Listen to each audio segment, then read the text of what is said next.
welcome to our third installment of ArcSight Flex Connectors training. This section or this episode is a follow-up to the key value token Flex Connector that we built. And what we're going to do now is take a look at log files that might not be so pretty and easy to tokenize. You remember in the previous section, previous episode, that the events themselves were beautifully tokenized. There was not a thing that we had to worry about. We could just slice and dice them very, very easily. And of course, in the real world, that very rarely happens. We've always got to deal with something that doesn't work quite right. And this is where the notion or the concept of Flex Connector extra processors comes in. This is the ability to do what's called parser chaining, or in other words, have one parser do some of the work and then push that information, that event information, into another parser to do more work, and maybe even go through to other parsers again and again and again. With Flex Connector parser chaining, there's no limit, technically no limit, to the number of extra parsers you can actually use.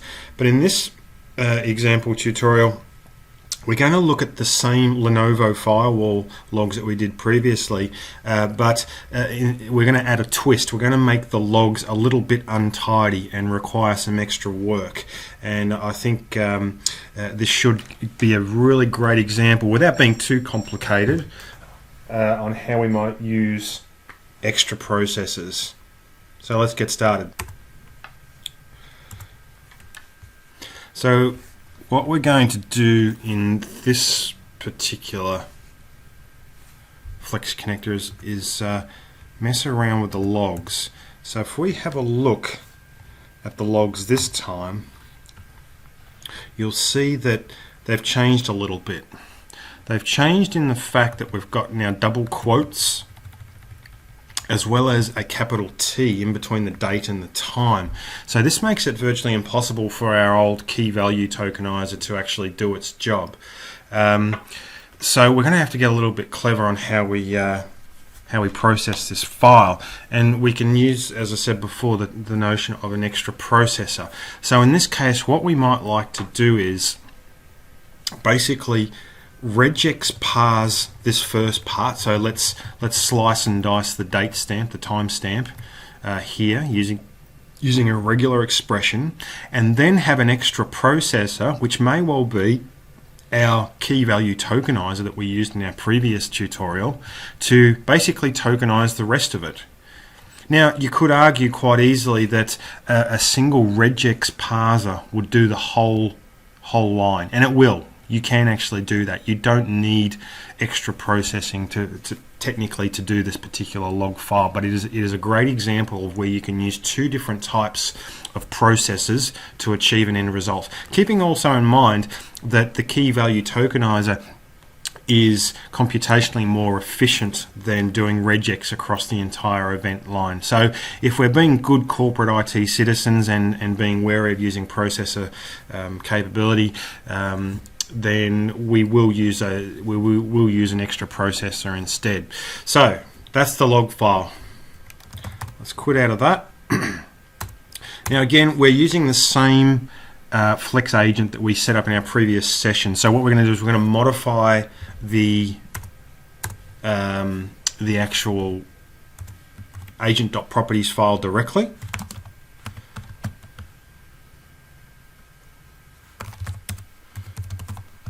So let's go and have a look at that right now. Now you remember from our previous session that we had our SDK key value file reader config type. So what we want to do now, this time, it's going to be a SDK,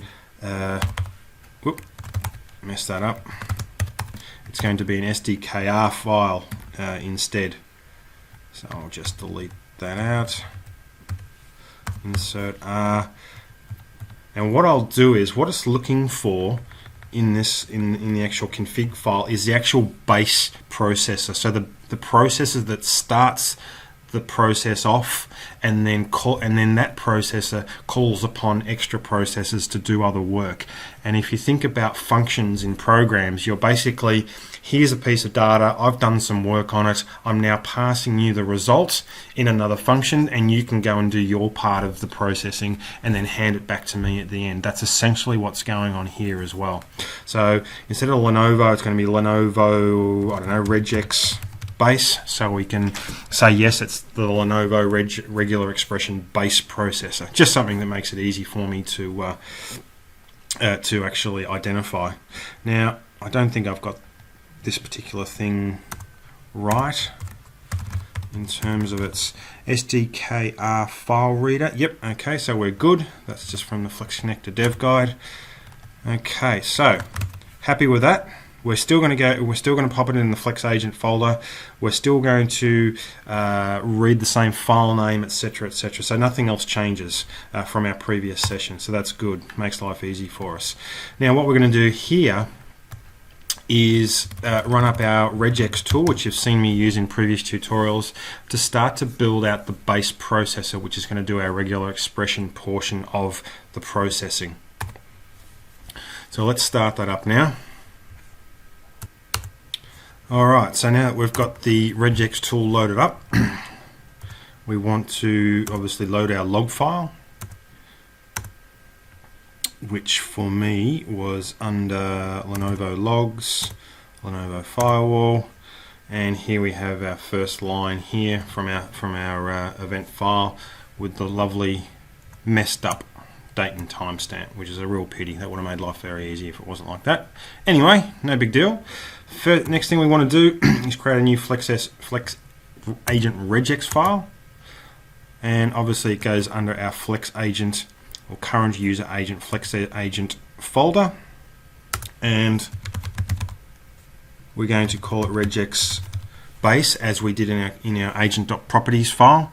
It'd be good if I could spell Lenovo regex base. Now remember, we don't have to put the file name suffix on there because we've already specified its type, and we're using the regex tool. It's automatically going to put the SDKR file reader .properties suffix on the end of the file, so don't worry about that. Hit save. Wonderful. We've now got the makings of a file. Fantastic.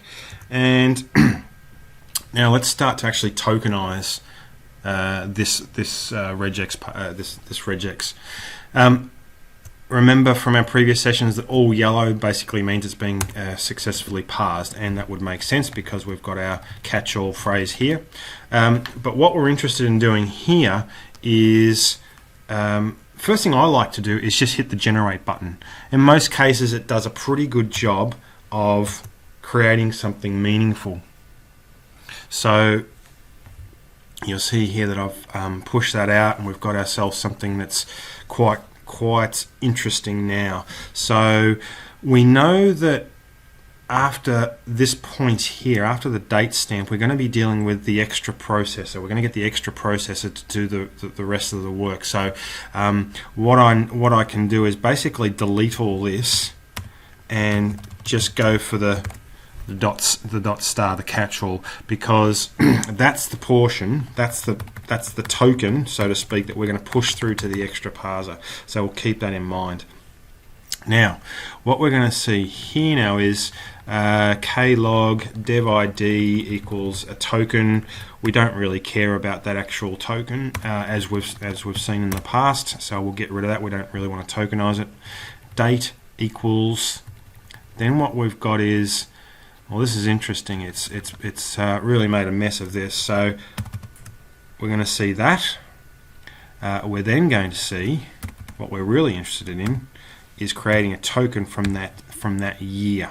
So let's grab that, and you'll see the regex, the blue tokenizing occurring. Oops, D. And then another / and then another 2 Ds. That gives us our date stamp, because we've then got the capital T, and then we've got the time itself. and these double quotes and also the T have been taken out of the token.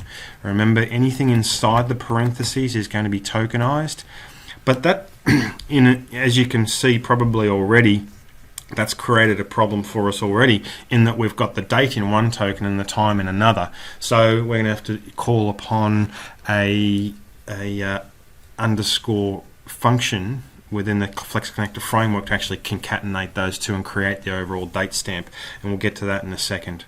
So I've done a little bit of work here as usual. Hit save, and you'll see that the common elements down here, they start to map themselves out correctly, and this has worked out really nicely. We've basically discarded this first bit, we don't care. We've discarded the date and the double quotes and so forth. In the message, we're going to change that to date. We're going to change this to time, that's obviously the time, and here I'm just going to call it rest of message, just so it's easy to find and read. Right, now under normal circumstances, as you've seen in my previous tutorials, now I would actually be going on to do sub-messaging, and we could actually tokenize this completely using sub-messages, but I'm not going to do that. I'm going to use an extra processor instead. So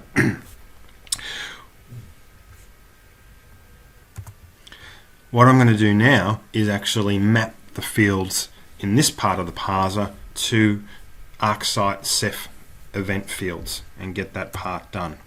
So date and time, I said before, I'm going to concatenate those into a date timestamp. Fantastic. Now you'll see that by default in our little config file down the bottom here, that date is a string. Well, in actual fact, it's of type date, and the time is of course time, capital T and a capital D whenever we do type, remember that. Rest of message is going to be a string. Wonderful. We're not doing sub messages. That's something that's created by the regex tool itself, so we can actually delete that. We don't need it. Event.name is not going to be message at all. We'll get rid of that. We'll just call that rest of message. And again, remember from previous tutorials, hit the old save button and it updates everything. I like to think of the save button as a synchronization button or a sync button, because it basically gets everything in the text file, the configuration file, and syncs it up correctly with what's occurring in the GUI and vice versa. Makes life really easy for us. So now we've got ourselves a date and time, and this is all looking rather clean now, but what we want to do now is add our good old device vendor and device product. So I'll put that in here as well, down here somewhere. Lenovo and firewall __ string constant, as we've seen before.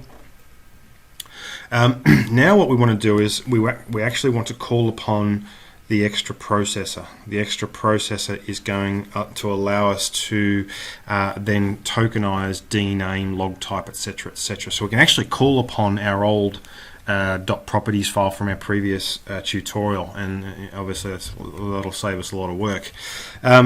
So the way to do that is manually. Basically, you can either do it in the text editor or in here. It's completely up to you. The first thing we need to put in here is extra processor equals and then a number. How many extra processors are there? In my case, there's going to be one. So if you had two, you'd do another one. And just like token and submessage and pattern and so forth, you reference each of those extra processors via an array index number.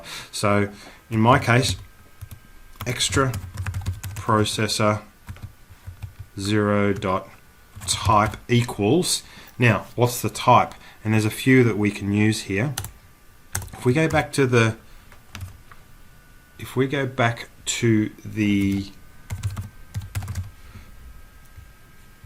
Flex Connector Dev Guide, you'll see the extra processor types. There's a map file, there's a regex one, so we could actually get a regex parser call another regex parser. I don't know why you'd do that, but it is possible. Key value, standard key value. Ours are not standard key values. Because we don't have a comma to separate the value pair, we've actually got spaces, so we're going to use the key value instead.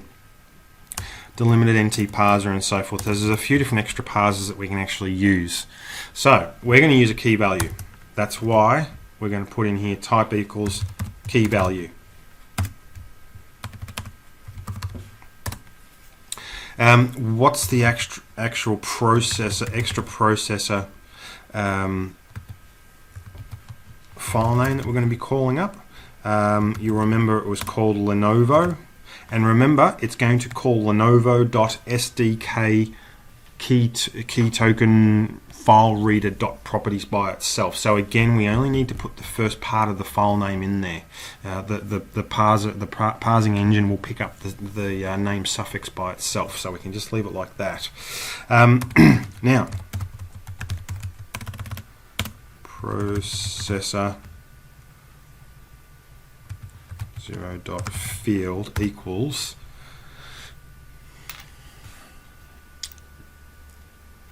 what we're going to do here is how we're going to what are we actually passing into the extra processor itself. So it'll be event dot message, for example. But we better make sure that we've actually got event dot message up here being tokenized, which right now it's not. So we'll go event dot message equals rest of message. Now I like to put it in dot message just to keep it out of the way, just so it's not hitting anything important. And then we've got to tell it if it's a flex agent or not. Yes, it is. 0.flex agent equals true. Extra processor 0. Clear field after parsing equals false. In other words, wipe out that value that's being passed in. We don't want to touch that. We'll just leave that as is for now. But you can set it to true. It's not going to have any great effect, except obviously wipe the value of event.message. So no big deal. All right, so they're the things that we need in the file. Again, all of this stuff's in the Flex Connected guide. There's no magic here. There's nothing. I'm not doing anything undocumented. It's all in this file. So it should all make pretty good sense.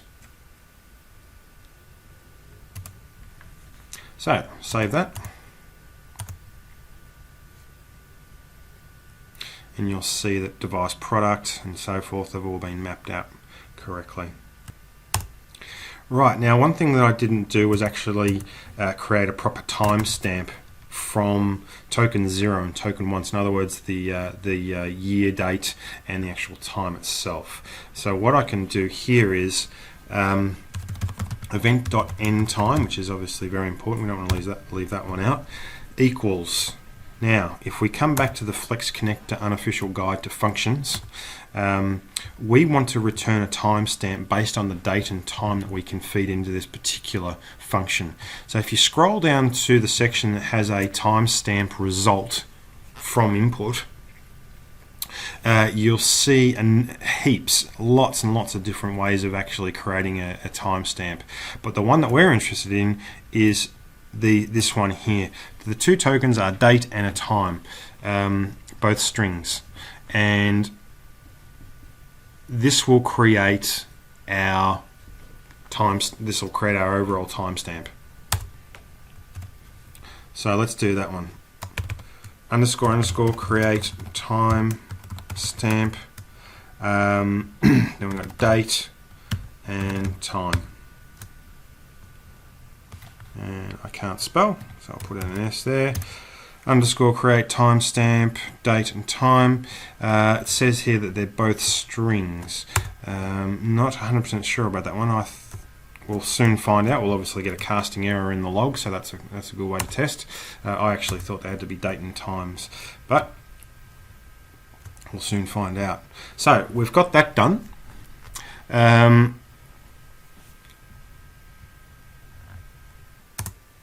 Alright, so we've got most of what we need to do here now. Now, as you remember, if we go back to the files themselves, you'll see I now have a Lenovo regex base file. great, and that's going to be calling upon the Lenovo SDK key value file reader. So let's go into the key value file reader one just to refresh our memories on it. And you'll remember from the previous tutorial that basically this is the one where we write from scratch ourselves with Notepad or VI or whatever your favorite text editor is, and that basically just tokenizes what's coming into it. Now in our case we're not going to see this first part, we're going to see dname onwards because this first part is being regexed, and you'll remember from our actual flex connector that this part here is what's being sent over to the actual token parser. You'll see rest of messages dname equals themis, etc. So if I just delete that now, you'll see that's exactly what's going to come through, just that onwards. Alright, so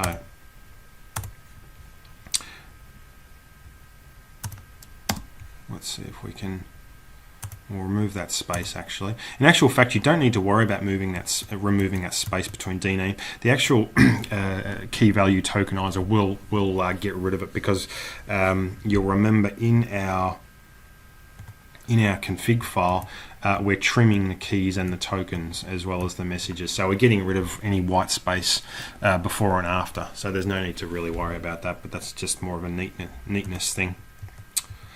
So we've got our first parser, we've got our second parser. So in theory, we've got ourselves a connector which can now be used. Let's go ahead and give that a run and see what actually occurs. Exit out of that. Now remember, make sure you're tailing log file agent.log.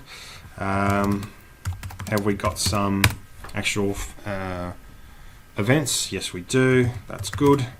Okay, let's give this a go, see what happens.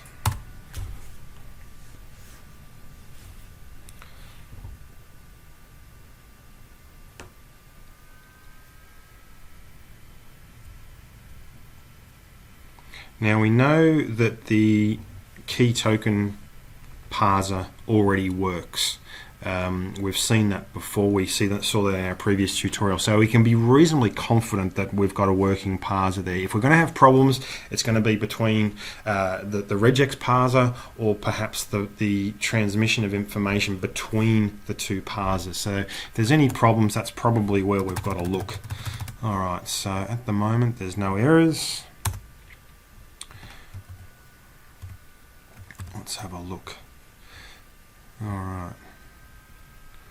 So, if we look at the file again, sorry, if we look at the console, we'll see that it looks to me like the end time is being processed correctly, which is good. So our regex is working, and our timestamp concatenation function is working well, but we're not getting anything into the actual source and attacker addresses. So that appears to me like it's not actually parsing correctly. So this is the first part of debugging that we're going to have a look at. So at the moment, yeah, look, that's the event name. It's being passed through. We're obviously splitting the tokens up nicely, but we're not actually parsing it, sending it through to our secondary parser correctly. So let's go ahead and debug that now. Alright, so it's processed 47 events. Everything's okay there. Let's just have a look at our regex file. Everything seems to be okay here. Date, time, we've got 3 tokens here. 1, 2, and then 3 is the rest of the message. Rest of message is being sent to event.name. Scroll down here. And here's the problem. I haven't saved my extra processor information in my file. So in other words, the extra processor is basically not being called upon. That's why everything's ending up in the name field. So I'm going to go and re-add that. Now I don't know why that happened. That may have just been me not saving it before I exited the program. Not 100% sure, but let's add that back in again. Write that out. Now obviously that was to our Lenovo regex base file. Okay, so let's shut down the connector. Let's grep the file again, the agent.log file again. Let's just make sure that we've got some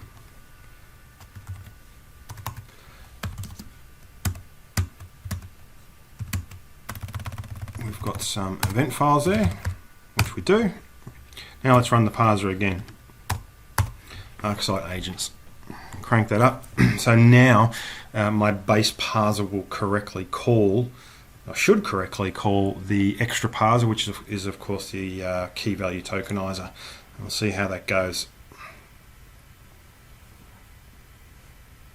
Now I typically find that extra processor flex connectors take a little bit longer to get going in terms of just start up and begin processing. There's obviously a little bit more legwork being done under the bonnet, so to speak, or behind the scenes. So you may notice a bit of a lag between what you're used to in a single processor flex connector. So we'll go have a look at agent.log. That's okay, nothing important going on there, that's good. As we know oh so well, when we see our first event received from, and then our vendor and our product received, that's a very good sign. So we can make the assumption that something is working, and we'll wait for the next bits. Events equals 47, beautiful, so it's obviously parsing. Again, no errors, that's nice. And we'll just wait for, this may well be the old events that are going through, so we'll just wait. So let's go ahead and do a little bit of debugging on that now. So let's just scroll over here, and we'll see now that our fields are being correctly tokenized. So the end time is being processed by our regex parser, fantastic. It's then passing the rest of the message through to our extra parser, as you saw, and the extra parser, which is of course our key value parser that we wrote in a previous tutorial, hence the reason why this video is so short, is parsing the key value tokens, the attacker address, target address, etc., etc. Remember, we typically say source address and destination address in the actual flex connector. In ArcSight ESM, they will be translated or basically copied to attacker and target, because it's more of a legacy thing where it's seen as a security tool. So we tend to use the terminology attacker and target. So if you don't see it in destination and source address, there's a good chance it's sitting in attacker address and target address. So be sure to check those columns. Another way to check this is obviously double clicking on the event itself, and then going in and seeing which fields are actually filled out correctly. You'll see that if we dig into the actual event, the ArcSight engine has put in things like latitude, longitude, country of origin for the attacker and so forth. So it's done its job and enriched the events, which is great. So in conclusion, this particular parser that we're dealing with is of course one that deals with two types of files and two processes. As I said before, you could chain multiple parsers one after the other if you wanted to. If you had, let's say you had a raw log file that literally has all sorts of different bits and pieces thrown at it in different formats and so forth, you could actually have a extra processor chain, and each of those extra processors literally just deals with one type of event that's actually coming in to the log file. So it becomes very, very powerful, particularly in proprietary event files. Obviously core vendor well-known products don't do this, but in proprietary application level type event logging, custom in-house software and so forth, that can often be what you're dealing with. So this is a really great way of dealing with those sorts of situations. So just to quickly run over what was actually occurring here. So we do a little bit of regex up top, we get some tokens, we basically pull out the date and the time from the rather messed up timestamp that we saw in the event file. The rest of it, with our catch-all .star, we're throwing into a field called rest of message. We're then adding in all our standard stuff like device vendor and device product, but then I'm also using a special token to create end time. So it's like almost a concatenation, and then returning a timestamp with two fields from date and time. So that was a really great way of just cleverly removing the capital T that we see there in the event, and that was put there just to designate the action that is actually a time, but for us it becomes a pain. And then the last half of it looks at the actual extra processor and feeding those values into the extra processor. What are we asking the extra processor to do? We're asking it to basically tokenize event.message. Now we assigned event.message with rest of message earlier up here.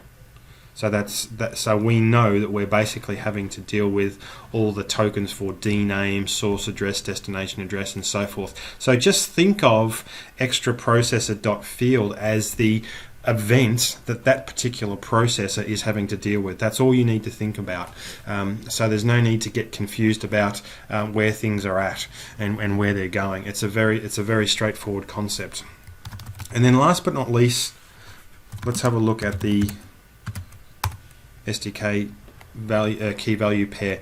And then, as you know, we created this parser in our previous tutorial, so an in-depth explanation of that can be found there. But all we've done here is we've taken in the rest of the message, so basically everything from DNAME, and we've simply done a key value tokenization. And as I said before, this is arguably a little bit more processor friendly than doing regex on the entire event file. And so in conclusion, this is a great example of an extra parser type flex connector. So with that, I thank you very much for joining us. If you've got any questions or queries, please don't hesitate to email me. There'll be more Flex Connector tutorials on their way, such as SNMP, XML, JSON, database, etc., etc. So keep the feedback coming, appreciate it, and until then, talk to you very soon. Bye-bye.